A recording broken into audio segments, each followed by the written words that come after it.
So with Simix multi-surface degreaser, you can make glass cleaner, menu cleaner for just about anything. So we're going to use a 1/4 teaspoon for 32 ounces. So that's all you need. The mini nano scoop is 6 1/4 teaspoons.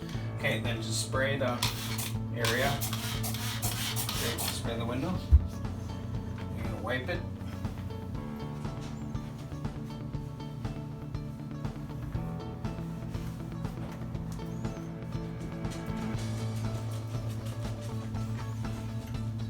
I just take another one that's dry just to get it all.